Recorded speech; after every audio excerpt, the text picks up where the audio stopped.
todos, hola y bienvenidos a nuestro seminario de C-Bonds. Yo soy Alessandro Lombardo, soy el responsable del Departamento Internacional de la empresa C-Bonds.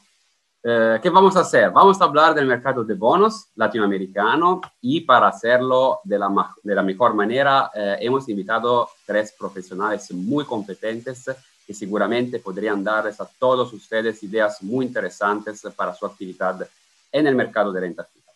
Además, me complace también presentarle a nuestro nuevo representante del mercado latinoamericano, se llama Alberto Jacob. Alberto vive en Buenos Aires y ahora maneja las relaciones de nuestra empresa con todos los países de América Latina. Alberto hará también hoy una breve presentación de la nueva plataforma de C-Bonds, explicando las principales herramientas de investigación y análisis de bonos presentes en la plataforma. Que es dedicada a cualquier persona que trabaja en el mercado de renta fija, como inversores privados, asesores financieros, asset managers. Al finalizar del seminario, nuestros oradores van también a responder a algunas preguntas, así que escríbenos en el chat durante el seminario sin ningún problema. Ahora creo que podemos comenzar el seminario, así que le pido a nuestro primer orador, Sebastián Maril, director de la empresa LATAM Advisors, que encienda el micrófono y la cámara, audio y video. Sebastián. Buenos días a todos. Agradezco a C-Bonds por invitarme a dar esta presentación. En este caso vamos a hablar sobre el mercado sustentable, ecológico y social de Latinoamérica. Va a ser una presentación rápida porque este tema es bastante amplio, complejo, y si entro en detalles puedo hacer que aburra a todo el mundo, pero más o menos quiero dar un panorama de lo que está pasando en Latinoamérica con este tipo de mercado, lo que ha pasado en el pasado y qué se puede prever este año y el año que viene, dado que cada vez más y más empresas están participando en este sector y cada vez más inversores están cambiando sus carteras de un tipo de inversión a otro. Obviamente el 98,9% de los que están presentes aquí ya saben de qué estoy hablando, pero brevemente vamos a repasar qué es una inversión ESG, como se dice en inglés, Environmental, Social y Governance. Prácticamente todas las inversiones ambientales examinan de cerca la manera en la cual una empresa trata los aspectos ecológicos de las divisiones, las representantes o las subsidiarias en los países donde tiene operaciones. Estamos hablando de todo lo que es energías renovables, energías limpias, el uso de agua más o menos de manera apropiada, las emisiones de gases tóxicos, todo lo que está relacionado con el medio ambiente.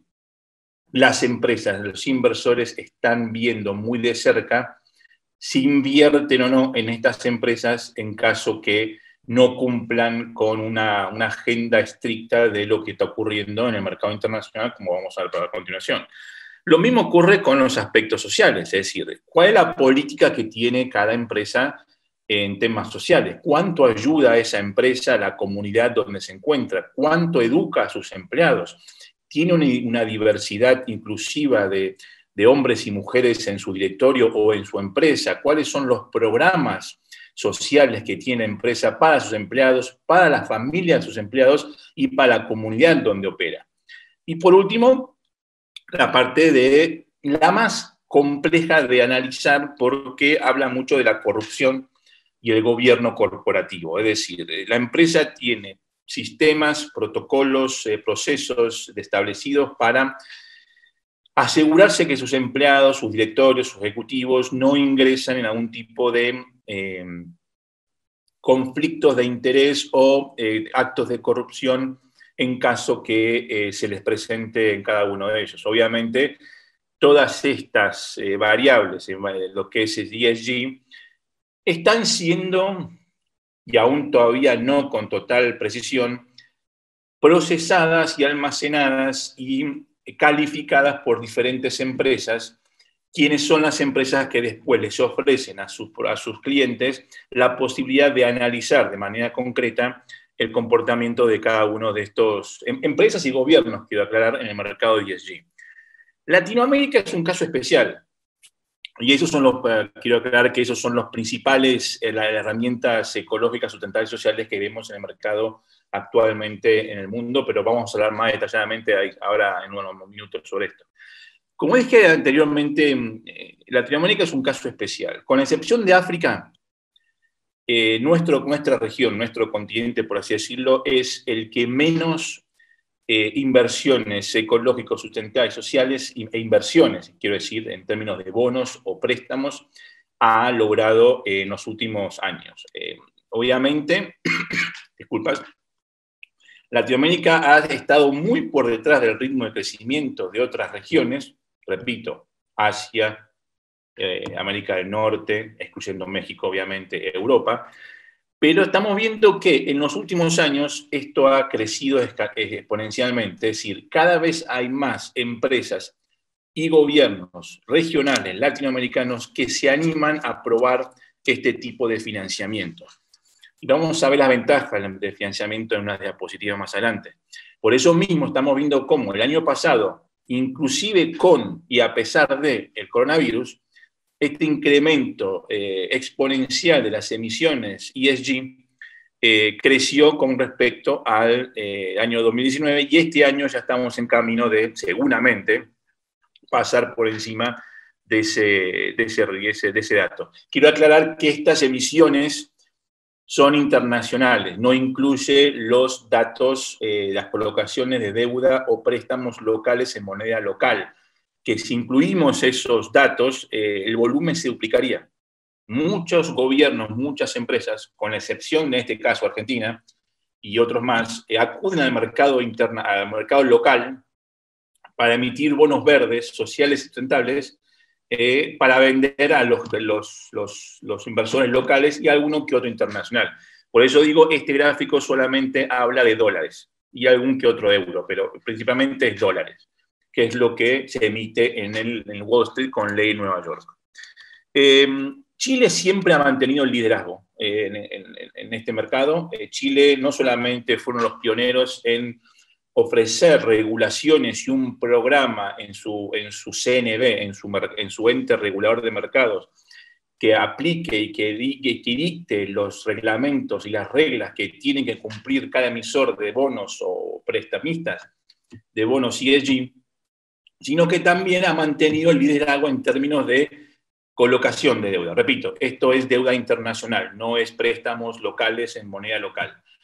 Brasil le sigue de cerca, pero siempre se han peleado el liderazgo y Brasil y Chile ha logrado siempre estar el primero en Latinoamérica, y con la excepción de México, el resto de los países están muy por detrás.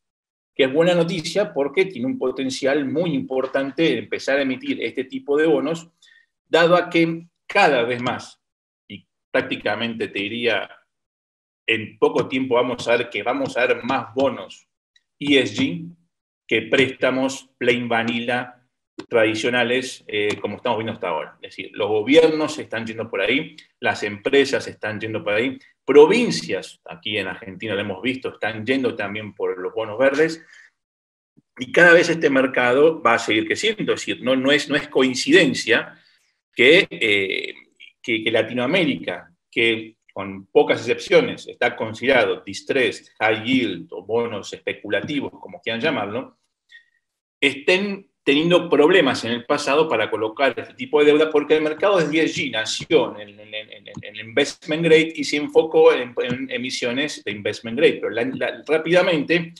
aquellos emisores en países especulativos o en sectores especulativos están incrementando su nivel de préstamos ecológicos, sustentables y sociales. Estamos viendo también que el motivo por el cual Latinoamérica, de los 1,6 trillones o 1,6 billones, depende de cómo quieran verlo, de deuda ESG que se emitió el año pasado en el mundo entero, solamente el 2% vino de nuestra región. Es decir, es malo porque estamos muy atrasados, es bueno porque el único camino es mejorar. Y lo estamos viendo como en el primer gráfico que mostramos, ese crecimiento empieza a ser exponencial porque las ventajas que ofrecen ESG, no solamente para las empresas, sino también para los inversores, son muy, pero muy importantes e interesantes.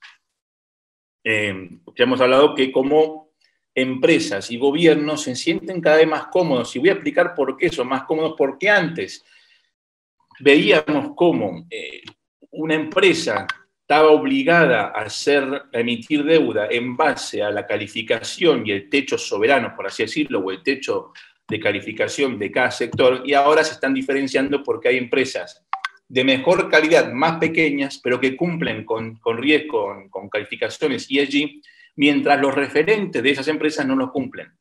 Y estas empresas que los cumplen están emitiendo deuda por debajo, con un cupón por debajo, de los monstruos o referentes del sector. Después vamos a hablar un tema sobre ellos.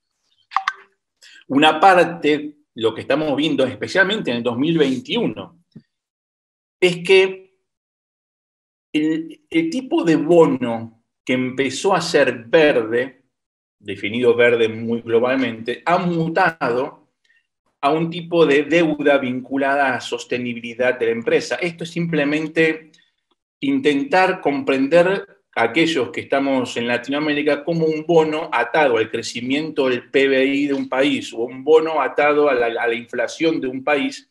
Ahora estamos viendo cómo un bono está atado a cómo una empresa cumple con sus propias metas y objetivos ecológicos. Es decir, si una empresa tiene un objetivo ecológico y no lo cumple, premia al inversor de ese bono. Por eso mismo las empresas que emiten bonos sustentables, ecológicos y sociales están obligados a mantener una información, un programa informativo a los inversores trimestralmente de cómo es el progreso de la inversión en este tipo de proyectos ecológicos sustentables y verdes. Por eso mismo hay que verlo de otro ángulo, porque las empresas estamos viendo cómo cada vez más tienen departamentos exclusivamente dedicados a que su empresa cumplan con los principios ESG. Hay empresas que, aparte de su memoria anual, publican una memoria exclusivamente igual de larga a la memoria anual, exclusivamente sobre cómo ha cumplido esa empresa sus objetivos sustentables ESG a lo largo del año anterior. Esto antes no pasaba. Y esto estamos viendo cómo los inversores crean carteras, ETFs, departamentos dentro de un broker o de un fondo de inversión dedicadamente a observar y a identificar empresas latinoamericanas o emisores latinoamericanos que cumplan con estos requisitos, porque quieren apoyar al medio ambiente, etcétera, etcétera.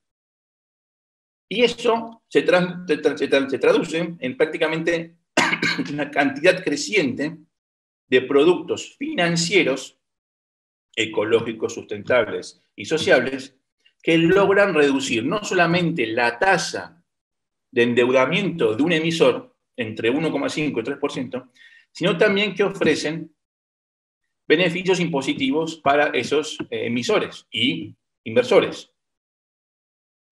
Es lo que estamos viendo ahora cada vez más. Empresas como Sibons, quiero decir que tienen especialmente algún tipo de base de datos donde solamente podemos buscar este tipo de inversiones para hacer research. Y empresas como donde la que yo trabajo, que se llama LATAM Advisors, producen informes para inversores que después terminan comprando esos bonos. Acá tenemos, por ejemplo, los últimos dos informes que hemos publicado, que es uno sobre blockchain green bonds y otro sobre Cemex. Preparamos informes en base a los bases de datos de empresas como Sibons, que coleccionamos la información, la masajeamos, la ponemos como una ensalada, la presentamos en una bandeja de plata para que los inversores puedan hacer inversiones o no, o decidir qué hacer con su información provista. Por esto mismo, dado que el impacto negativo que tiene no cumplir con temas ESG en el mundo internacional lleva a que varias empresas no logren endeudarse a tasas más bajas. Sin embargo, empresas que están cumpliendo con esa tasa más baja pueden empezar a endeudarse y ofrecer rendimientos mucho más interesantes a sus inversores. A ver, no es muy complicado decir, y vamos a hablar ahora todos juntos, decir, empresas como Odebrecht, que ha estado en las noticias recientemente por actos de corrupción, o PDVSA en Venezuela por motivos obvios, referentes de sus sectores que anteriormente eran utilizados como comparable o referente para que otra empresa del sector o del país emitiese un bono, ahora esas empresas, que no son PDVSA o Odebrecht, por ejemplo, están logrando endeudarse más por debajo de estas empresas que tienen problemas, que tienen controversias, por así decirlo, porque están cumpliendo mejor que PDVSA o Odebrecht, por ejemplo, en el ámbito ESG. Es decir, una empresa más pequeña o no referente de Venezuela o de Brasil o de Argentina o de México, que anteriormente se cotizaba en referencia a Pemex, YPF, Odebrecht, PDVSA, por ejemplo, ahora dice, ok, esperemos un segundo, yo cumplo con los principios ESG, yo cumplo con los Green Bond Principles, quiero endeudarme, acá está la prueba, emito deuda ESG y consigo tasa más baja que los referentes del mercado. Por eso quiero decir, y con esto más o menos voy terminando la presentación de ESG, porque repito, es muy compleja, es muy larga, que en los próximos meses y años vamos a ver cómo cada vez más los inversores, especialmente aquellos que están en Wall Street, empiezan a demandar a los tradicionales emisores de deuda soberana, municipal o provincial y corporativa que le pongan más énfasis a el cuidado ambiental, social y gobernativo o de corporate governance de cada empresa. Esto no solamente es para bonos y préstamos. Estamos viendo también cómo hay ETFs, hay carteras, hay cualquier producto financiero ofrecido a los clientes en base a acciones. Hay muchas empresas que no invierten, que antes lo hacían, en acciones de empresas que no le dedican un gran porcentaje de su presupuesto o sus recursos a ESG. Estamos viendo nosotros, nuestros clientes en el exterior, cuando invierten en acciones, empiezan cada vez más a preguntarnos cuál es el rating o cuál es el aspecto ESG de esa empresa. Y si esa empresa no cumple con ciertos aspectos ESG, no solamente no compran sus bonos, sino que tampoco invierten en sus acciones. Aunque la empresa no tenga bonos verdes. No hace falta que la empresa tenga bonos verdes. Si la empresa no cumple con ciertos requisitos mínimos de ESG, esa empresa va a empezar a sufrir. Por eso le decimos a nuestros clientes corporativos que empiecen rápidamente a prestarle más atención a cumplir con estos requisitos. Yo después, más tarde, si quieren, vuelvo a responder alguna pregunta si quieren. Ahora paso la palabra al moderador para que pueda presentar al próximo presentador y después hablamos y respondo preguntas. Perfecto, Sebastián, muchas gracias. Nos vemos después para las preguntas. Alberto, yo creo que podemos ahora empezar. Voy a describir un poquito qué hace ahora Alberto. Alberto, ¿puedes encender, por favor? Antes de continuar, entonces, con todos los otros oradores, vamos a hacer una breve presentación de la plataforma Sibonz. Ahora mismo tenemos muchos clientes en Latinoamérica, siempre hemos organizado conferencias reales, claramente en América Latina, pero lamentablemente en el segundo año claramente no lo podemos hacer para la pandemia. Por eso, Alberto, que ahora se ocupa personalmente de las relaciones de Sibonz con todos los países de América Latina, va a hacer una presentación de la plataforma. Yo ahora veo que hay muchos clientes de Sibonz que nos están siguiendo, pero les recuerdo a todos los participantes que estamos felices también de abrir una prueba gratuita de la plataforma con todas las herramientas activas. Alberto, Yo creo que puedes empezar con la presentación y nos vemos después. Poder ayudarlos a todos en lo que es la experiencia de Sibons. Como dijo Alessandro, me voy a estar encargando de la representación de Sibons para América Latina, así que con todo gusto estaremos hablando en el futuro. Bueno, la idea de la presentación es contarles rápidamente cómo funciona la plataforma. Vamos a tratar de que sea lo más dinámica y más ágil posible. Les voy a compartir la pantalla. Ahí lo que pueden ver es la pantalla inicial de la plataforma. Nos vamos a centrar principalmente en la búsqueda de bonos. Si bien Sibons provee, como ven acá, noticias de mercado, provee búsqueda de acciones y de índices también, el fuerte de Sibons, es decir, la razón por la cual los clientes contratan la plataforma es principalmente por la potencia que tiene la plataforma en la búsqueda de bonos. Con lo cual nos centraremos principalmente en esto. Como pueden ver, Sibons tiene acceso a más de 500.000 bonos en 180 países, lo cual es una cobertura muy, muy amplia. Tenemos las 100% de cobertura en todos los bonos de eurobonos. Tenemos más de 300 fuentes primarias. Y en lo que es la cobertura de acciones, cubrimos alrededor de 100 plazas bursátiles.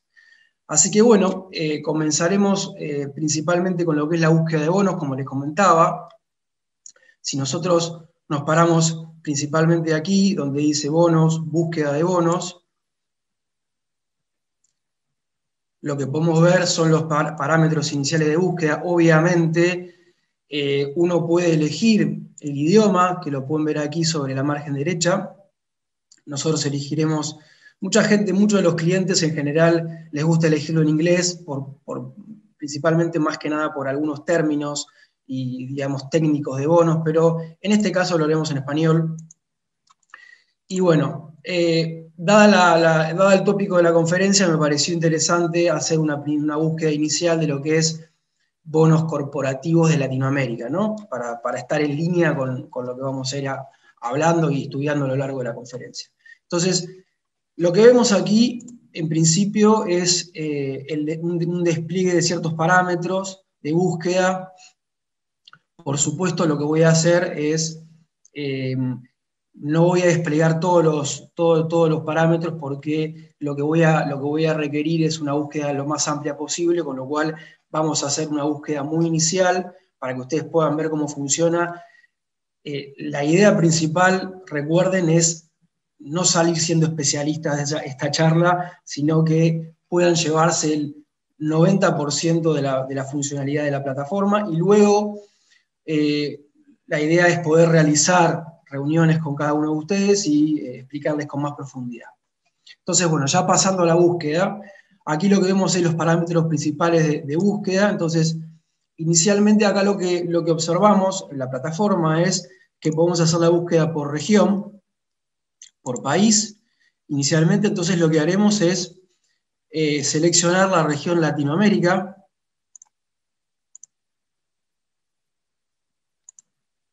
Bien. Obviamente, habiendo seleccionado la región Latinoamérica, no elegiremos países. Aquí, en el segmento de mercado, uno tiene 3 opciones: corporativo, municipal y soberano. En este caso elegiremos corporativo. Bien. Aquí, en la segunda línea, bueno, aquí también podemos elegir industria, que para este caso nosotros dejaremos en blanco para tener una búsqueda más amplia. Aquí elegimos estado, en general por default, por defecto, nos tomará el estado en circulación, lo dejaremos como está. El tipo de bono, aquí podemos elegir 2 opciones, bonos, eurobonos o bonos, en este caso lo dejaremos en blanco y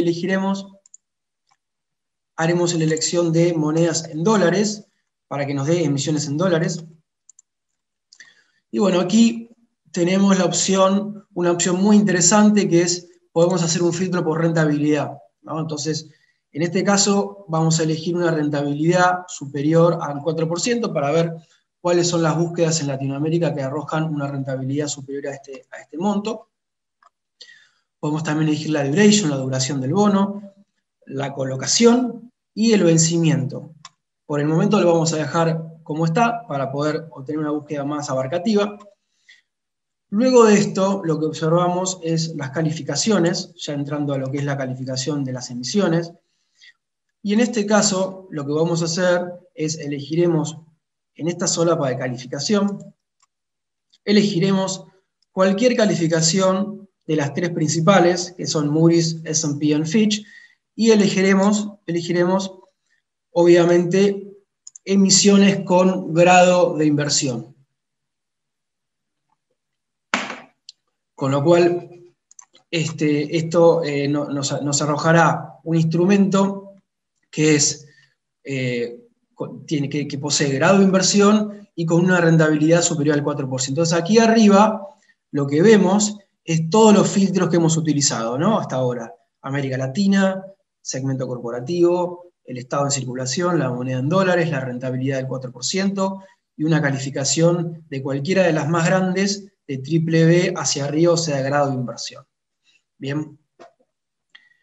Luego aquí tenemos un clasificador, que esto lo vamos a dejar en blanco también, que esto lo que nos permite a nosotros es poder seleccionar o descartar un tipo de bono, una característica del bono muy, muy particular, ¿no? Entonces acá tenemos todo tipo de bonos que podemos seleccionar y podemos filtrar o podemos excluir de nuestra búsqueda, ¿no?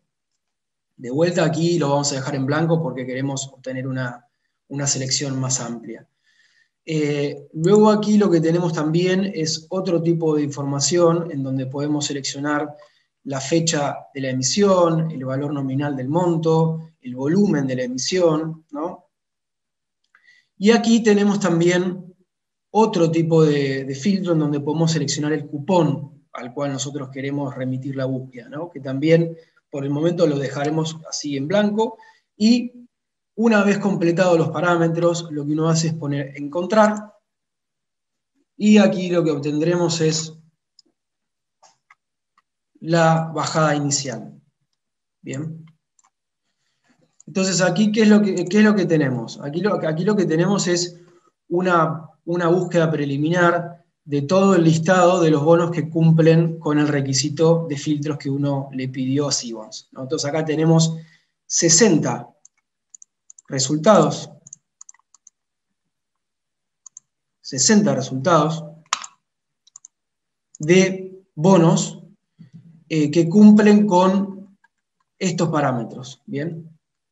Entonces, es una búsqueda muy buena. ¿Por qué? Y porque nosotros, ahora en un segundito está, porque nosotros estamos pidiéndole a Sibons que nos filtre bonos grado de inversión con una rentabilidad superior al 4%. Entonces, aquí ya inicialmente tenemos una búsqueda de 60 bonos. Entonces, aquí uno puede, lo interesante que tiene este listado y esta búsqueda inicial es que uno aquí puede ver toda la información concentrada de la búsqueda y puede seleccionar qué de toda esta búsqueda le interesa buscar, ¿no? Entonces aquí uno puede ver el ISIN, el país, la industria, la tasa de cupón, el vencimiento, el precio indicativo, la duración, la rentabilidad, el valor en circulación. Y uno dice, ok, a mí me interesa en realidad ver más información de la que Alberto me está mostrando. Bueno, aquí lo que uno puede hacer es pedirle a Sibons que le muestre qué es toda la información disponible que Sibons tiene para agregar a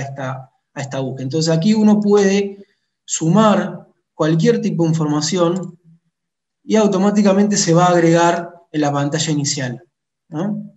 Yo seleccioné este tipo de información porque es la que a mí me interesa mostrar, pero uno podría elegir cualquiera de estas solapas para poder agregarla al display original, ¿verdad? Y después uno puede decir, ok, bueno, en realidad a mí me gustaría, al margen de verlas, me gustaría poder ordenar estas solapas de otra forma. Bueno, acá uno puede, como acabo de mostrar, desplegar esto y puede mover, ¿no?, las solapas como uno quiere.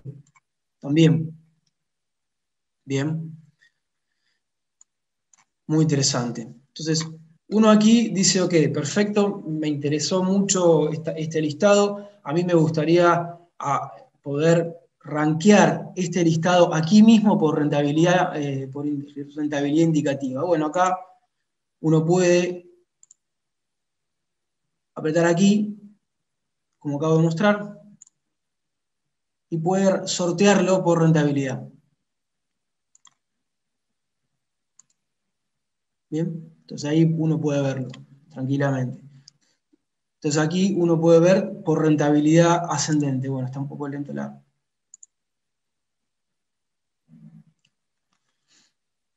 Ahí está.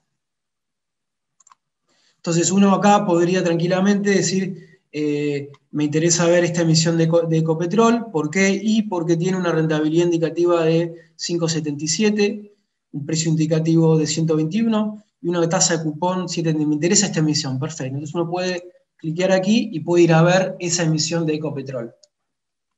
Bien.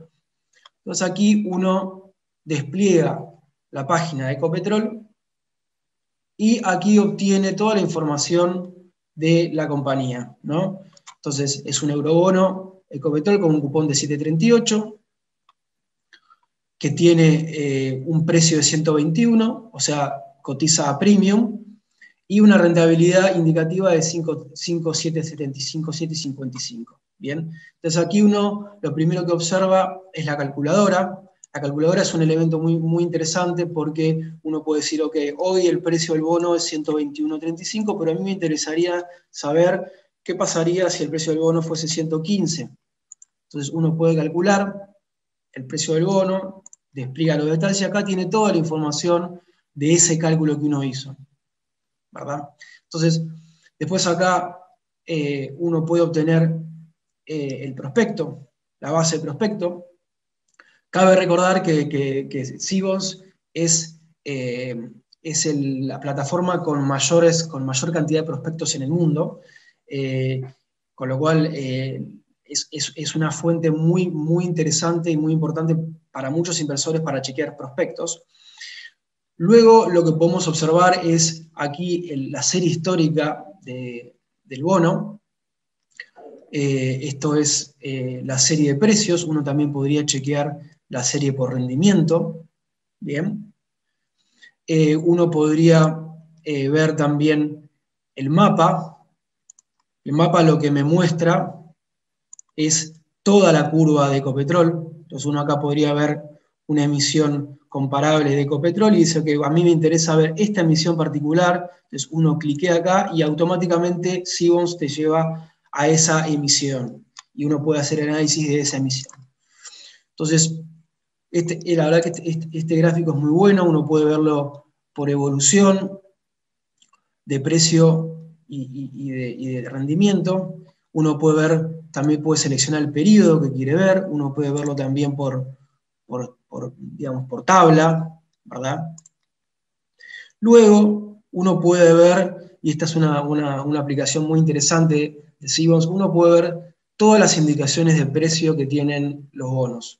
Entonces aquí, al ser un proveedor de Rusia, su fuerte es Europa Central, con lo cual uno siempre va a ver, digamos, los índices de Europa Central predominando en la cotización de todos los bonos, pero uno puede ver que la cantidad de fuentes de precio es muy amplia, ¿no? Muy, muy amplia. Aquí puede ver todas las cotizaciones que tiene esta emisión. Luego uno puede ver información sobre la emisión, el volumen, el valor nominal. Aquí puede ver algunos parámetros del bono. Y aquí puede ver uno el flujo efectivo del bono, ¿no? Toda la emisión y puede ver cómo va evolucionando el flujo del bono. A continuación, uno puede ver también la colocación, ¿no?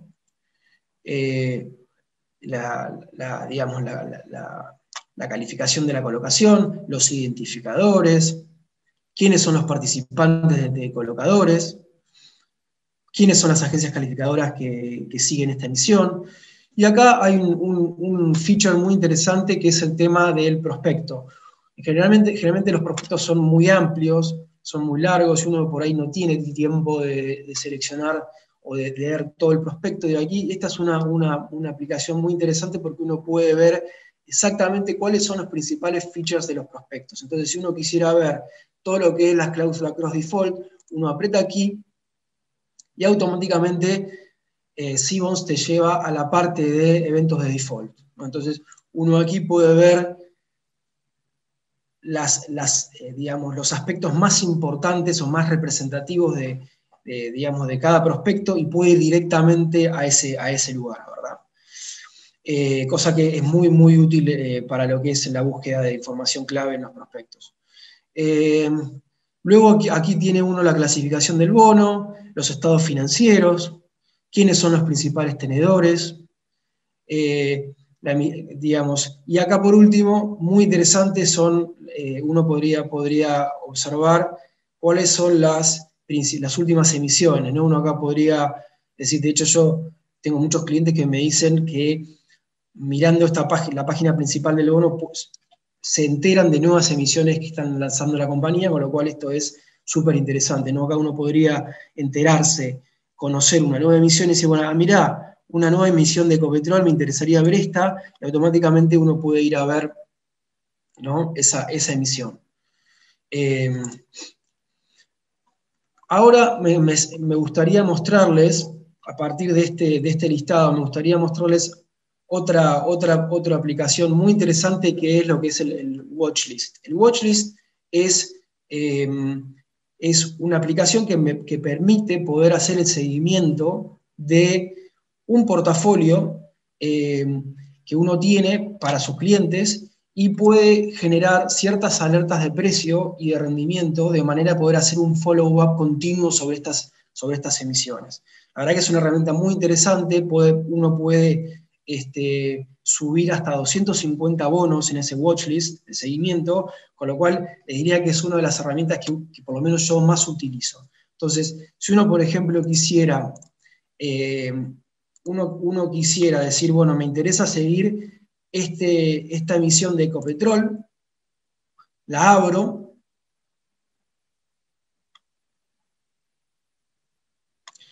y uno dice, ok, me gustaría agregar esta emisión a mi watchlist. Entonces lo que hago yo es, voy aquí a la estrellita, pongo agregar a mi watchlist, uno elige de qué stock, de qué índice uno quiere agregar, digamos, esta issue, digamos, de dónde quiere que obtenga la fuente de precio. En general, lo que hacemos es utilizar el C-Bond Estimation, porque es digamos, un promedio ponderado de todos los índices, con lo cual nos parece el más representativo. Entonces uno pone aquí guardar, y automáticamente esta emisión se guardó en mi watchlist, ¿no? Entonces, si yo quisiera ver ahora si efectivamente se guardó esta emisión en mi watchlist, lo que hago es voy a herramientas, voy a watchlist, y lo que observo es, aquí yo tengo un listado propio de watchlist. Lo que debería ver es que esta emisión se ha guardado aquí, en fuera de grupos, como lo ven acá. ¿Ven? Ecopetrol. Entonces, esa emisión se me guardó correctamente. Entonces, si ahora yo quisiera setear una alarma para hacer el seguimiento de este bono, lo que hago es aprieto aquí en la alarmita. Entonces yo lo que podría hacer es hacer una alarma por precio, y lo que podría decir, ok, bueno, hoy el precio del bono es 121, a mí me gustaría que C-Bonds me avise si el precio del bono cae a un rango menor de 115. Pongo guardar y yo ya seteé esta alarma para que me avisen en caso de que mi bono caiga por debajo de ese precio.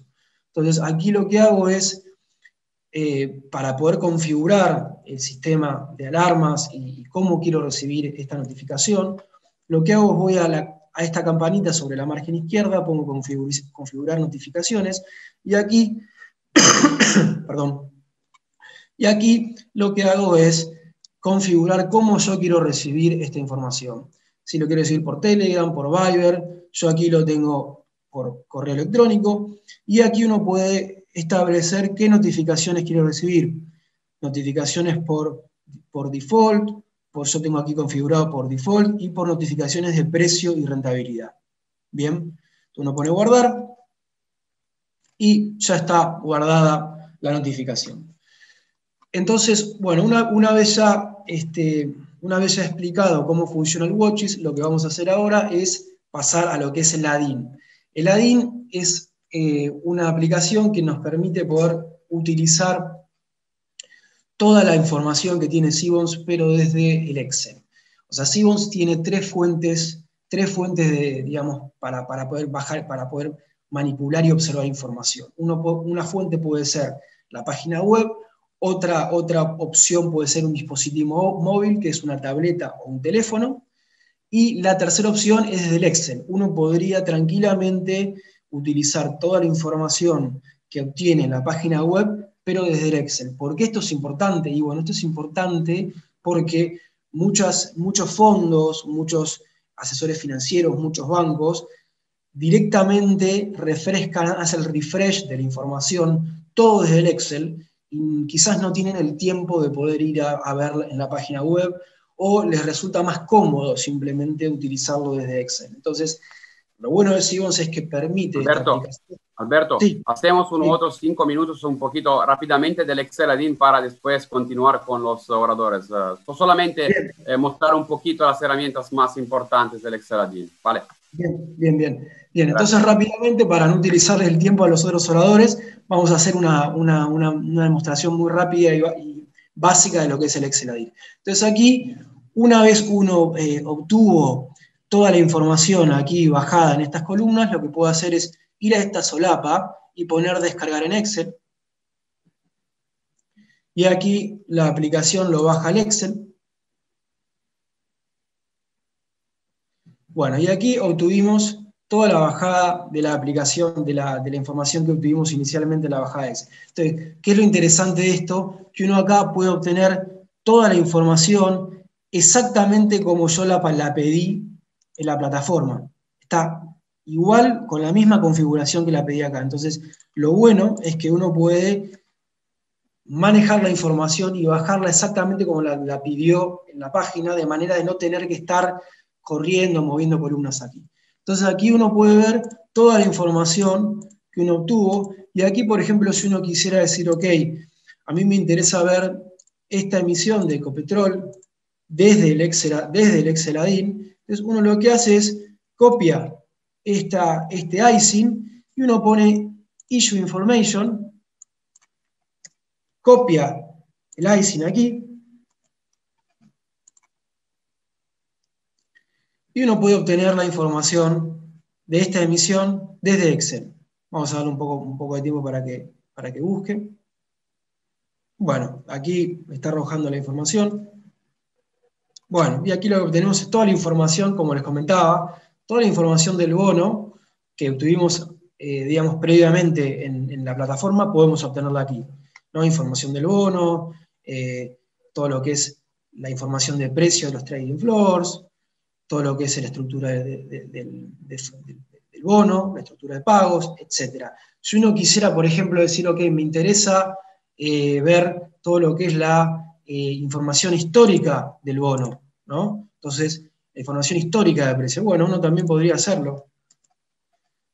Aquí lo que hace es, pone by issue over a period of time, uno selecciona aquí, utiliza el mismo ticker, pone get data, acá ponemos desde enero, el 20 de enero hasta la fecha, y uno también puede buscar información histórica del bono, como lo ven aquí. ¿Bien? Entonces obviamente uno puede seleccionar el índice de la Stock Exchange que quiere, pero nosotros acá obviamente de vuelta utilizamos el Sibons Estimation, porque es un parámetro promedio que nos ayuda a estimar de manera más precisa lo que es la emisión. Entonces aquí podemos ver toda la información histórica que nos arroja esta búsqueda. También la aplicación permite ver fórmulas para la maturity, para el duration, para lo que es el indicative yield, el indicative price, pero bueno, eso quizás lo dejaremos para más adelante. Por un tema de restricción temporal no queremos quitarle más tiempo a los demás speakers, así que nada, con esto termino. Muchas gracias a todos y espero poder encontrarlos y ayudarlos más adelante con sus suscripciones. Muchas gracias, Alberto. Bueno, ahora la plataforma es una de las más completas en el mundo para los inversores activos en bonos. Entonces, ahora nuestra compañera Anastasia también escribirá mi correo electrónico y el correo también de Alberto, y podéis escribirnos para hacer una prueba gratuita de la plataforma y también recibir una presentación de la plataforma por nuestra parte. Bueno, yo creo que podemos ahora continuar. Entonces, voy a preguntar a Ezequiel Fernández de Encender Audio y Video. Es un título de presentación muy interesante. Habíamos visto cómo se buscan los bonos, ahora vamos a ver cómo se analizan los bonos. Entonces, transición energética, LATAM y bonos corporativos. Ezequiel. Buenos días a todos. Gracias por la invitación a la gente de Sibonz. La idea es un poco revisar con ustedes qué oportunidades hay hoy en día, por ahí en un subset, o en una parte de lo que hablaba antes Sebastián Maril, que es la transición de una economía bastante intensiva en combustibles fósiles hacia una economía de menos carbono, ¿no? Y esto tiene que ver con lo que ya se había mencionado de solar, eólica, vehículos eléctricos, todo lo que son las tendencias de electrificación, tanto en movilidad como en calefacción. Y la verdad que en Latinoamérica hay bastantes ejemplos al respecto. En Chile, por ejemplo, aparte de un gran dinamismo en la inversión en renovables, tenemos decisiones regulatorias para la salida de plantas a carbón. En Colombia tenemos la imposición de impuestos a los combustibles fósiles para el transporte. En Brasil, en México, subastas de energía solar y eólica que realmente superaron los 25 billones de dólares en forma combinada en los últimos 5 años. La verdad que es una tendencia mundial que Latinoamérica está aprovechando básicamente porque tiene condiciones de radiación solar, de recursos, también eólicos, muy, muy buenos, al menos comparado con lo que es Europa, Estados Unidos, incluso Asia. Y bueno, eso se ve básicamente en plantas eólicas o solares que tienen un nivel de utilización quizás del doble de lo que se encuentran en otros países. Por ejemplo, gran potencial en Latinoamérica de este tipo de energías es el norte de Chile para la solar, en el desierto de Atacama, el sur de Argentina, el nordeste de Brasil para la eólica, la región de Oaxaca, en México también para la eólica. Realmente es algo que en los países que están más avanzados, la penetración renovable dentro de la electricidad ha superado el 20% y es una tendencia acá a continuar. Entonces, la verdad que para las empresas, tanto del lado renovable como las de oil and gas, están muy atentos a lo que está pasando acá, forma parte de sus decisiones de financiamiento permanentes, y muchos de los bonos de empresas corporativas en Latinoamérica que son interesantes en este momento, pertenecen, digamos, a la parte energética. Y tiene que ver con que, aparte del atractivo, un poco de toda esta tendencia, también se espera que haya ganadores y perdedores, y tenemos empresas que están rindiendo bastante poco, como por ejemplo en el Chile, que tiene bonos en dólares a 5 o 10 años, que están rindiendo solamente 2%, porque como había explicado Sebastián, tienen una estrategia bastante definida y el mercado lo paga respecto de cómo encarar la transición energética. Y después tenemos empresas que por ahí están un poco atrás, como YPF en Argentina, donde los bonos están rindiendo 17, 18%, incluso no solo por el tema energético, ¿no? También, sino por la cuestión macroeconómica. Así que la idea es ver un par de casos juntos. Voy a compartir la pantalla. Si nos vamos un poquito más abajo a la parte de precio de los últimos, vamos a poner el último año, vamos a ver que hubo, digamos, variaciones bastante grandes para lo que es un bono, ¿no?, corporativo. Quizás hoy en día el país de tamaño relevante dentro de Latinoamérica que muestra más volatilidad en el precio de los bonos corporativos es justamente Argentina. Y lo que vemos ahí, por ejemplo, es una caída casi hasta 60 centavos para el bono 2025, julio 2025 de YPF, debido a las restricciones de acceso a dólares que impuso el Banco Central en Argentina. Después otra caída a los 65, en enero de este año, cuando YPF hizo un canje que fue percibido por el mercado un poco agresivo. Pero la verdad que a estos precios, cuando uno lo pone en la parte de yield, lo que está viendo es que estamos hablando de un yield de 17% por año. Vamos a compartir con ustedes un poco la visión que tenemos de cada uno de los casos de los bonos, pero bueno, voy a hacer la salvedad de que la verdad que a cada uno le toca hacer el análisis, los brokers siempre tenemos opiniones de si esto es compra, si esto es venta, pero siempre hay que tomarlo con, digamos, responsabilidad, tanto del lado nuestro como del lado de los clientes a la hora de evaluar si la recomendación que damos encaja con su perfil, digamos, con su tolerancia al riesgo, con sus expectativas de rendimiento. Bueno, acá en el caso de YPF lo que vemos es que realmente ha habido un contagio con el soberano, y YPF es una compañía que está, digamos, controlada 50% por el gobierno argentino, pero la verdad que nos parece que el retorno es un poco excesivo, y básicamente esto se basa en tres cosas. La primera es que, y yendo al tema de la transición energética, realmente Vaca Muerta en los últimos 2-3 años ha conseguido ganancias de productividad impresionantes, y hoy en día los break-evens de petróleo en las áreas más productivas pueden estar cerca de 30, 35 dólares por barril, con lo cual toda esta tendencia negativa para oil and gas, de todas formas, Vaca Muerta sigue siendo competitivo. Después, lo que se vio también en enero de 2021 fue que el gobierno se mostró muy renuente en el canje de bonos a dejar caer YPF en default. Demostró que realmente tiene miedo de eso por, yo creo, lo que espera que podría ser el impacto de que YPF vaya a default para la cadena energética argentina. Realmente entrarían en problemas muchas otras empresas, y políticamente también sería muy negativo. Así que me parece que asociarlo directamente con el soberano YPF es ir un poquito lejos, ¿no? Entonces, básicamente en esos dos motivos creemos que hay una oportunidad, y realmente aparte la empresa tiene un gap muy importante con otras empresas del sector en Argentina. Acá, por ejemplo, podemos poner la comparación. Voy a tratar de buscar el Pampa 2029. Pampa Energía es una empresa argentina bastante expuesta también a oil and gas, más específicamente gas. Pero bueno, acá vemos un poco el retorno, ¿no?, de Pampa Energía. Voy a bajar, es la línea amarilla de acá abajo, y vemos que realmente hay un gap muy importante, ¿no?, con YPF y excesivo.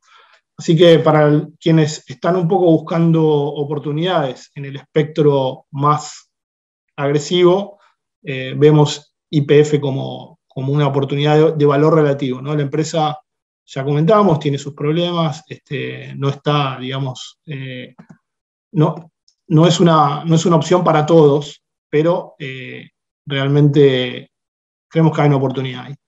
Después, yendo también a otro caso en Argentina, también high yield, tenemos el caso de Geneia, los bonos 2022, 500 millones de dólares, es un tamaño para corporativos en Latinoamérica bastante aceptable, y lo que vemos acá, del lado precio, para esta compañía que es básicamente puramente renovable, muy expuesta a lo que es energía eólica, es también la volatilidad que vimos en Argentina por el tema de los controles de capitales. Después se vio a lo largo del año 2020, finales de 2020, principios de 2021, que las compañías estaban logrando recuperarse y poder acceder a esos dólares con distintas estrategias para el repago de deuda, así que el mercado realmente rebotó.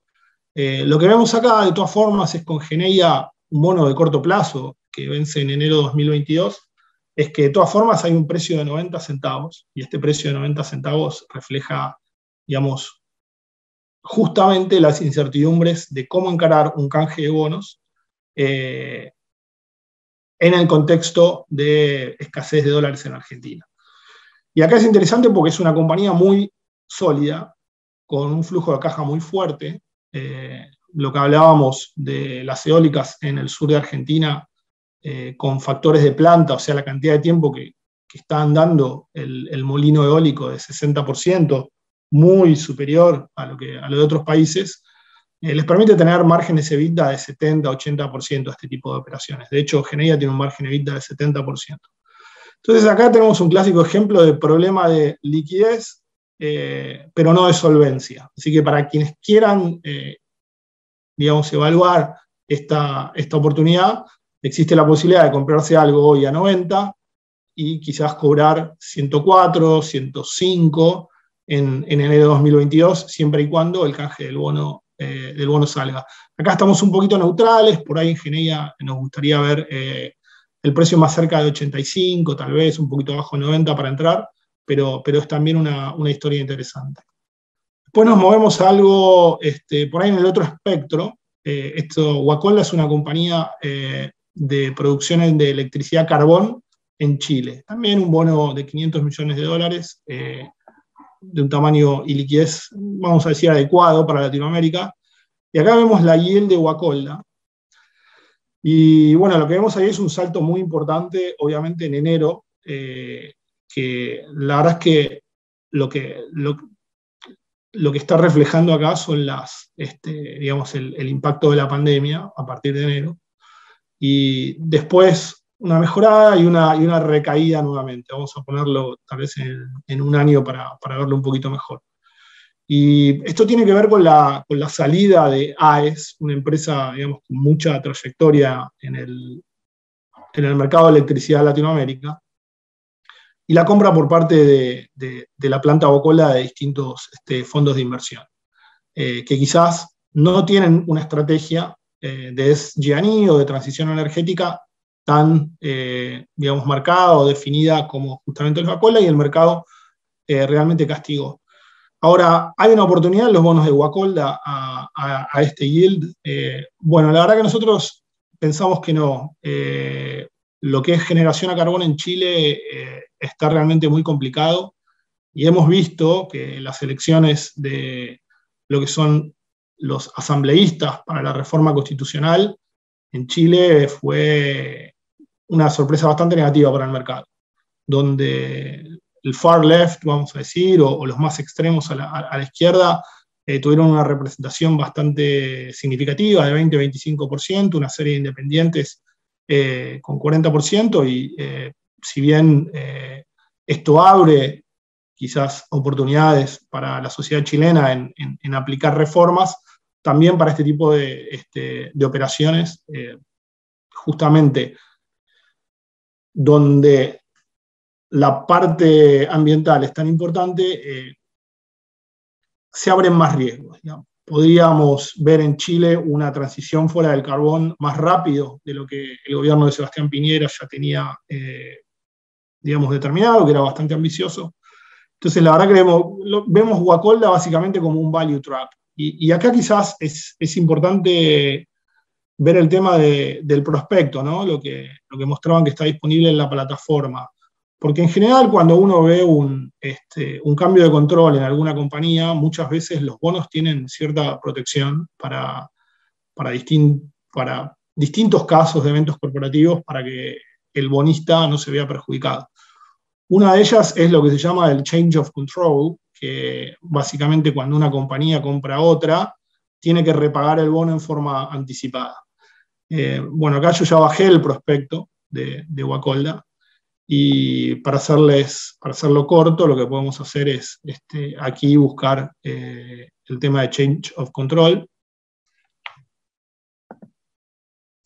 Y vemos que justamente el bono de Wacolda dice neither the indenture governing the notes nor the notes provide any protection.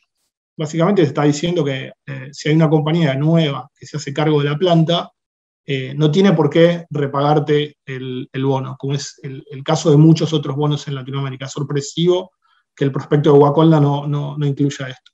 Entonces, la verdad que nosotros tenemos, a pesar del yield, tenemos una opinión negativa de Wacolda. Y me gustaría terminar por ahí con algo más suave, una opción de inversión un poquito más conservadora, pero que igual deja algo de yield. Estamos hablando de Canacol Energy, es una empresa en Colombia con básicamente un 100% de exposición a la producción de gas natural. Esto es bastante relevante en el contexto de la transición energética, porque el gas está visto como lo que se llama un bridge fuel, o un combustible puente que nos va a permitir movernos desde este momento, donde estamos todavía marcados muy fuertemente por el consumo térmico, los combustibles fósiles, hacia quizás en el 2030 o 2050, dependiendo si uno es más optimista o pesimista, tal vez un mundo donde el 80% de la electricidad sea renovable, el 50% de los autos sean eléctricos, incluso en Latinoamérica.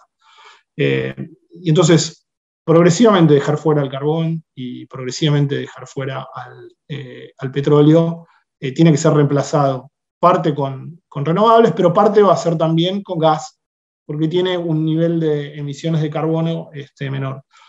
Y acá el bono de Canacol 2025 también es interesante verlo, básicamente porque tenemos algo de lo que había hablado Alberto, que es la diferencia entre el BID Yield to Maturity y después el Yield to Call o el Yield to Worst, que es el yield asumiendo que la compañía hace un recall de los bonos en el 2022, como va a tener, que obviamente hace que el yield to call es significativamente menor al yield to maturity.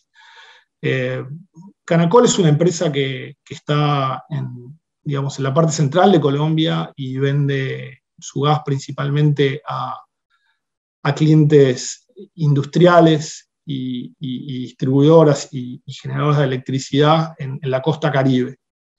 Y uno de los grandes, puntos fuertes de Canacol es que, a diferencia de muchas empresas de oil and gas, las ventas las hace en contratos de largo plazo y take or pay, o sea que recibe el pago independientemente de si entrega el combustible o no, porque puede no necesitarlo quien compró el contrato. Esto lo vuelve más parecido a una utility, quizás que a que necesariamente una historia de oil and gas. Y el otro punto fuerte también es que opera, en una región del Bajo Magdalena, donde ha operado durante muchos años, y entonces el riesgo de ejecución o de taladro es más limitado. Bueno, la verdad que me interesaba compartir con ustedes estos 4 casos de inversión relativos a la transición energética en distintos escenarios de yield. Y bueno, dejaremos para la sesión de preguntas cualquier consulta que tengan respecto a alguno de estos nombres o de algún otro, tal vez, emisor dentro de América Latina. Así que muchas gracias. Podemos continuar entonces ahora con el último orador de hoy, es Bernardo Mariano. Bernardo es el cofundador y socio gerente de Equity Research Desk, y el título de la presentación es Variables afectan a las tasas de 10 años y sus impactos en los mercados. Bernardo, buenos días. Buenos días. Bueno, primero les quería agradecer la invitación a Sibon. Segundo, no conocía la plataforma, así que me pareció muy interesante. Alberto, te faltó el punto final, que era cuánto cuesta, porque me pareció re interesante y comparado tiene todo lo que podés encontrar en un Bloomberg, una terminal de Reuters en bonos, y lo importante es a qué descuento de esas terminales se puede conseguir. Pero bueno, concentrándome de vuelta en la presentación, hoy no estoy representando a Equity Research, estoy representando a Westside Consulting, que es una empresa de banca privada a la que fundé yo, y hoy soy director ahí de la empresa. Y bueno, y básicamente yo voy a hablar más de la estructura de las tasas, voy a hablar de la tasa de referencia de 10 años, y que como todos asumiríamos que un aumento de las tasas de 10 años, que es la tasa, el benchmark para el que se usa para descontar cualquier activo, sería negativa, pero no creemos que sea así. Todo depende de qué es lo que influencia ese aumento de tasa y cuál es el activo del que estamos hablando. Básicamente, si miramos la tasa de 10 años, que es la tasa de referencia, refleja 2 componentes. Acá vemos que hay una alta correlación entre el crecimiento real de la economía americana y la inflación. y los efectos que tienen sobre los distintos activos dependerán de cuán importante sea el crecimiento del crecimiento real de la economía o el crecimiento de la inflación. Lo positivo que le quiere decir es que si la tasa de 10 años crece sobre todo porque hay crecimiento, vamos a ver una compactación importante de los spreads. En el corto plazo podríamos ver una compactación más o menos en los triple B podríamos ver una compactación de los spreads de unos 40 bips y en los emerging markets de unos 80 bips. Esto teniendo en cuenta los mínimos históricos. Esta es la parte positiva. Ahora voy a empezar en lo negativo, lamentablemente. Con crecimiento la tasa subiría y las tasas reales volverían a niveles positivos. Hoy el rendimiento real de los treasury es negativo para cualquier plazo, inclusive la tasa de 30 años. Esperen que voy a cambiar. No los estoy mirando la cámara, así que estoy cambiando acá la presentación. Por lo tanto, hoy los rendimientos de la tasa del Treasury son negativos para cualquier plazo. Si hubiese crecimiento o un incremento de las tasas, estos se volverían positivos y serían negativos para los bonos. Las tasas reales son negativas aun cuando hoy la inflación esperada es sumamente baja. ¿Y por qué es sumamente baja la inflación esperada? Y acá creo que está el meollo de la discusión, y he escrito yo mucho sobre esto, y hay muchos papers escritos sobre esto. Esto se debe a que el mercado espera que la medición de la inflación, que es el CPI, que subestima la inflación en los Estados Unidos, sea realmente baja. Y el CPI subestima la inflación de los Estados Unidos por múltiples razones. Un ejemplo que pongo acá es el índice de precios se calcula basado en encuestas subjetivas en vez de transacciones reales. Por ejemplo, a la gente le preguntan en cuánto estima que va a alquilar su propiedad. En lugar de hoy, online, se podría sacar a cuánto se alquilan las propiedades en distintos lugares de Estados Unidos. Esto no es la cosa subjetiva con la que se estima el CPI. También, por ejemplo, antes, todos estos cambios empezaron en la época de Reagan. Y después en la época de Clinton se intensificaron estos cambios a mediciones más subjetivas de la tasa de inflación. Otra medición subjetiva es, por ejemplo, antes uno se compraba un Ford Falcon, el modelo, y salía a $10.000, el modelo siguiente salía a $12.000 porque venía con levantavidrios automáticos. Bueno, eso era 20% de inflación en cómo se calculaba el CPI. Hoy dicen, no, eso es una mejora, no es inflación.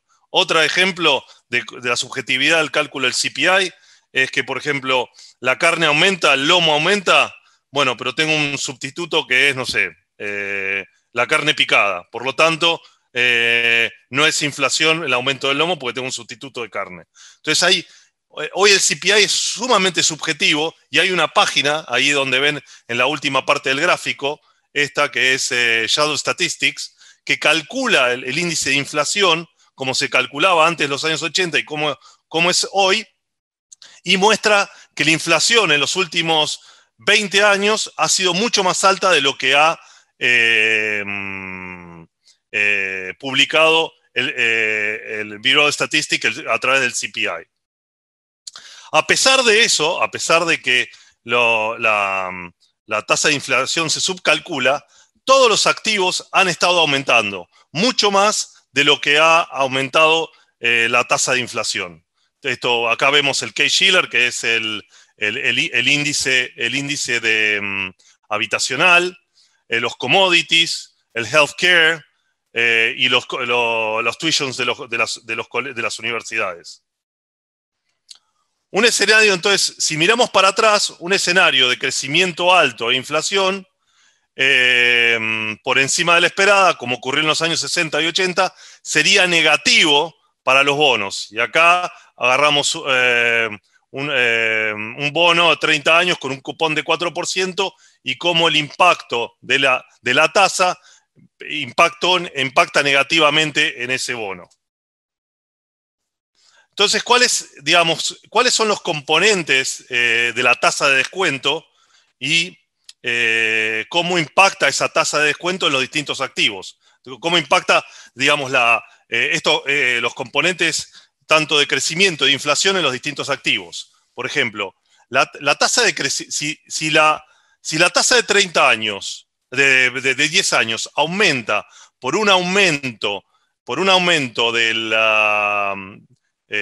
crecimiento, vamos a tener un aumento en las ventas, y esto es positivo en las acciones, pero es negativo, en los bonos, básicamente. Discúlpenme, en cualquiera de los dos casos, sea que la tasa crezca por crecimiento o por inflación, el impacto de los bonos va a ser negativo. Acá lo importante es, cuando miramos el mercado de acciones, es que no necesariamente el aumento de la tasa de 10 años va a ser negativa. En el mercado de acciones va a depender si es un aumento de la tasa por crecimiento o por inflación. Entonces vemos que si es un crecimiento de las ventas, tanto por crecimiento o por inflación, va a ser positivo en las acciones. Si hay una expansión de márgenes por crecimiento, esto es positivo en las acciones, pero negativo si es por inflación en las acciones. Y en el caso del WACC, básicamente, en todos los casos prácticamente sería negativo, tanto crecimiento como por inflación, el impacto en las acciones. Y acá vemos como todos estos componentes en los últimos 30 años, el crecimiento y una baja de inflación contribuyeron a rendimientos positivos en el mercado accionario. Ingresos por venta contribuyeron un 3,8%, básicamente. Resultados operativos, que esto es por márgenes, básicamente 5,4%. Resultados netos, menores costos, un 7%. Básicamente vemos que cuando en los últimos 30 años lo que sucedió es un poco lo que quiero comentar, que creemos que va a suceder hacia adelante. Vamos a tener, como la inflación está subcalculada, vamos a ver que mucho del crecimiento de la tasa va a venir por crecimiento y no tanto por inflación que está subcalculada. Quiero decirles que esto que yo estoy comentando no he sido el único que ha escrito sobre este tema. También Damodaran, que es un profesor en NYU, muy conocido en Valuations, ha escrito bastante esto y se ha expandido mucho más también en cuanto a cuán rápido se refleja en la tasa de interés el crecimiento de inflación o el crecimiento real de la economía. Y tiene impactos distintos si ese reflejo es instantáneo o tarda un plazo más largo en reflejarse. Yo acá lo estoy simplificando. Vemos como en las acciones, las ventas en las compañías de S&P 500 crecieron un 3,8%, cerca del PBI nominal, que creció 3,5%. Con la baja inflación, los costos subieron muy por debajo de los ingresos. Por ejemplo, los salarios apenas 0,2 anual, por encima de la inflación. Y acá es algo muy importante, y lo voy a mostrar más tarde. Los salarios, que son una parte muy importante de los costos de las empresas americanas, ajustan por CPI. Y las ventas aumentan más por crecimiento o por inflación real. Entonces, ¿qué sucede? Tenemos los costos de las empresas que se ajustan por inflación y las ventas que aumentan por inflación real o por crecimiento, que crecen mucho más rápido. Esto lo que ha sucedido es que las ganancias de las empresas se han expandido y los asalariados cada vez son más pobres con respecto a los dueños de activos, básicamente. El crecimiento sin inflación de costos permitió a las empresas duplicar sus márgenes. Básicamente, acá lo vemos, cómo aumentaron los márgenes. ¿Por qué? Porque aumentaron los revenues y los costos aumentaron, pero en mucho menor medida porque el CPI está subcalculado. El costo de la deuda corporativa cayó 7 puntos en el periodo, y este explica 1,6 puntos porcentuales del rendimiento. Y hasta 2 puntos porcentuales incluimos la deuda para la recompra de acciones. Entonces vemos cómo los yields cayeron también en este periodo. Con menores tasas de crecimiento, con menores tasas de descuento, los múltiplos se expandieron y contribuyeron en 1% por año al rendimiento. Entonces, no solo tenemos que se expandieron las ventas, se expandieron los márgenes, sino que también los múltiplos, porque las tasas se compactaron, los múltiplos se expandieron. Esto dio todo el crecimiento del precio de las acciones y los índices desde el 2008 a la fecha. Esto creemos que se va a repetir, y esta vez yo escribí un artículo el año pasado, en marzo del 2008, en marzo del año pasado, cuando la bolsa cayó fuertemente, sobre el 2008, el título de mi artículo se llamaba El 2008, pero con anabólicos. Básicamente, creemos que esto mismo que sucedió desde el 2008 hasta la fecha, por estas razones que estamos explicando, se va a repetir en los próximos años, básicamente. Y esto es un poco la prueba de que el CPI está subcalculado, básicamente. Hoy se está discutiendo sobre la brecha que hay entre ricos y pobres en Estados Unidos, y yo creo que gran parte de esa explicación está dada por la subestimación de la inflación en Estados Unidos, y lo que sucede es que la franja más pobre de Estados Unidos, que son los asalariados, ajusta sus ingresos por inflación, y los tenedores de activos, que son los dueños de las empresas y dueños de acciones, ajustan sus activos por inflación real o por crecimiento real, creando esta brecha que sucede entre ricos y pobres. Muchos me dicen, pero ¿el mercado no se da cuenta de eso? Bueno, alguna gente se da cuenta, pero las ineficiencias en los mercados de capitales pueden durar mucho tiempo. Vimos la burbuja, no quiero hablar de las burbujas actuales, porque en Wall Street es mucho mejor, se ve por el espejo retrovisor que por la ventanilla delantera, pero sí quiero hablar de, por ejemplo, la burbuja de Internet del año 2000 duró varios años, dos años y más también, y después se hizo un ajuste. La tasa del LIBOR se usó como benchmark durante décadas y estaba siempre manipulada. Entonces, no me extraña que en este caso el CPI esté manipulado y durante mucho tiempo el mercado siga aceptando esa manipulación del CPI. En periodos en que la Fed subió la tasa por mayor crecimiento esperado, el retorno del mercado fue positivo. De vuelta, esto ya lo que yo estoy diciendo para el futuro ya lo vimos en el pasado. Como tuvimos prácticamente inflación nula y todo el crecimiento de tasa de 10 años se dio por crecimiento, durante el periodo que aumentó la tasa, el mercado subió. ¿Por qué? Porque la Fed aumentaba la tasa con expectativas de que se recaliente la economía y pudiese haber inflación. Entonces el mercado, como veía esas expectativas de crecimiento de la Fed, decía la economía va a seguir creciendo, los revenues y los márgenes se van a expandir, entonces las empresas van a mostrar mejores resultados y el mercado va a seguir subiendo. Y fíjense como siempre el mercado caía cuando empezaba a bajar la tasa. ¿Por qué? Porque ahí había peores expectativas de crecimiento, y en ninguno de estos momentos básicamente la inflación fue un problema. ¿Por qué? Porque siempre estuvo subestimada. En cambio, en los años 70, donde se usaba el CPI no había sido modificado, sí la inflación tuvo un impacto muy importante en la tasa, y eso tuvo un impacto muy negativo, acá vemos, en el mercado de capitales. Entonces, básicamente lo que les quiero decir es que no necesariamente porque la suba de las tasas van a subir, que creemos que van a subir, eso va a tener un impacto negativo en todos los activos financieros. Sí creemos que va a tener un impacto negativo en el mercado de bonos en general, salvo casos particulares, pero en el mercado de acciones y en otros mercados como el real estate, creemos que como ese aumento de tasa va a ser sobre todo por crecimiento, vamos a ver una inflación de activos como vimos desde el 2008 hasta la fecha, lo vamos a ver hacia el futuro, pero en una forma mucho más importante que la que vimos hasta ahora. Empezamos con Sebastián. Tenemos una pregunta para Sebastián. La relación indirecta entre yield to maturity y buena calificación de parámetro ASG, ¿se mantendrá? La respuesta rápida es sí.